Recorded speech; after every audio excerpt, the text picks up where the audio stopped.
আমরা আসলে টাইম নিচ্ছি বাবু ভাই, আমরা টাইম নিচ্ছি, আমাদের ডিভোর্স হয়নি। ও মাই গড, শাকিব খান এবং বুবলির মাঝে এখন পর্যন্ত কোনো ডিভোর্স হয়নি, অথচ আমরা জেনে আসছি শাকিব খান এবং বুবলির ডিভোর্স অনেক আগেই হয়ে গেছে। দেখেন ভাই ব্রাদার, সেটা জানার কারণ হচ্ছে শাকিব খান একটা কল রেকর্ডের মাধ্যমে তিনি বলেছিলেন যে বুবলি এখন আমার অতীত হয়ে গেছে, তাকে নিয়ে তিনি কোনো কথা বলতে চান না। এটা থেকে সবাই ধরে নিচ্ছিল যে শাকিব খান এবং বুবলির মাঝে কোনো রকমের কোনো সম্পর্ক নাই, তাদের মাঝে অনেক আগেই ডিভোর্স হয়ে গেছে।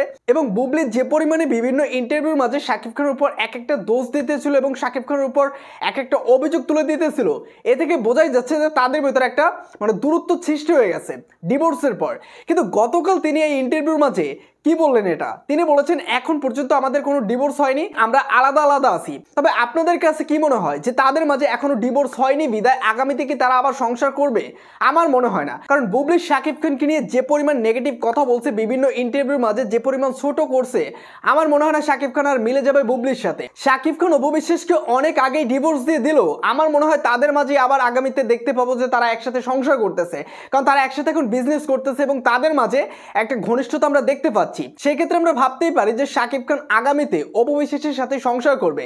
কিন্তু গতকাল বুবলি যে কথাটা বলছে যে তাদের মাঝে এখনো কোনো ডিভোর্স হয়নি, এটা দেখার পর বুবলির ভক্তরা বেশ লাফালাফি করতেছে এবং তারা বলতেছে এখন যেহেতু এই বিষয়টা প্রকাশ্যে চলে আসলো যে তাদের মাঝে এখনো ডিভোর্স হয়নি, সেহেতু শাকিব খানের পাশে বুবলিই থাকবে, তারাই আগামীতে সংসার করবে। কিন্তু আমার মনে হয় না। ভাই ব্রাদার, আপনাদের কি মনে হয় যে শাকিব খান কি অপু বিশ্বাসের সাথে আগামীতে সংসার করবে এমন কোনো সুযোগ রয়েছে, নাকি বুবলির সাথে শাকিব খানের ডিভোর্স হয়নি বিদায় এখনো তাদের আগামীতে সংসার করার একটা সুযোগ রয়েছে? অবশ্যই আপনার মূল্যবান মতামতটি কমেন্ট বক্সে জানিয়ে দেবেন।